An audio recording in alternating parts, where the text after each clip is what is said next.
അത് കൂടാതെ പ്രഗ്നന്റ് ആയി അബോർഷൻ വരെ ഓടി നടന്നിട്ടാ. അങ്ങനെ പറഞ്ഞാൽ എങ്ങനെ ശരിയാവുന്നേ?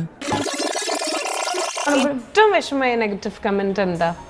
ഭയങ്കരമായിട്ട് എത്രയൊക്കെ നമ്മള് കമന്റ്സ് വായിക്കില്ല എന്ന് പറഞ്ഞാലും വായിച്ചു പോയില്ല. ഇപ്പോഴും നെഗറ്റീവ് കമന്റ്സ് ഇടുന്നവര് ഒത്തിരി ഉണ്ട്. അത് ആവശ്യമുള്ളതിനും ഇല്ലാത്തതിനൊക്കെ ആൾക്കാരെ വെറുപ്പിക്കുമ്പോ ആലോചിക്കണമായിരുന്നു. ഒരുപാട് ഫേസ്ബുക്കിലട്ടോ, ഫേസ്ബുക്കിൽ അമ്മാവന്മാരാണ് ഇടുന്നത് കൂടുതലും. സാരമില്ല മാമ, എന്നായാലും ലോകം മുഴുവൻ അറിയാവുള്ളല്ലേ. അത് പറയാൻ പറ്റത്തില്ല ചേച്ചി, നമുക്ക് ഇപ്പൊ ഇതിൽ കൂടെ പറയാൻ പറ്റാത്ത കുറെ കാര്യം.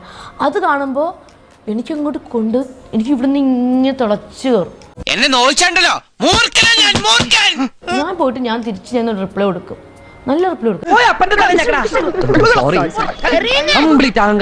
ലൈഫില് ഒരിക്കലും രക്ഷപ്പെടാത്ത ഇങ്ങനെ എന്താ പറയണ്ടേ, രക്ഷപ്പെടാതെ വീട്ടിൽ കയറി ചൊറിയും കുത്തി ഇരിക്കും, ഫോൺ മാത്രം അഡിക്ഷൻ ആയിട്ട് ഇരിക്കുന്ന ആൾക്കാരാണ് ഈ കമന്റ് ഇടുന്നത്. നിങ്ങൾ എത്ര നെഗറ്റീവ് കമന്റ് ഇട്ടാലും എനിക്കതങ്ങ് കയറി ഞാൻ അങ്ങ് പോവാണ്.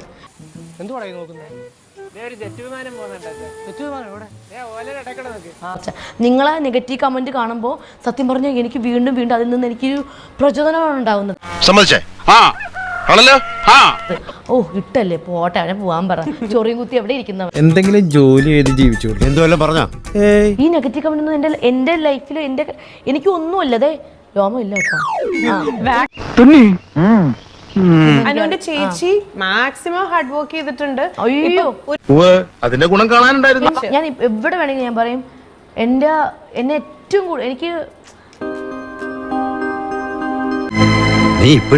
കരയില്ല എന്ന് പറഞ്ഞിട്ടല്ലേ വീണ്ടും ഞങ്ങള് ബിഗ് ബോസ് ചെയ്യണ പോലെ നമ്മളെ കാണിക്കാൻ.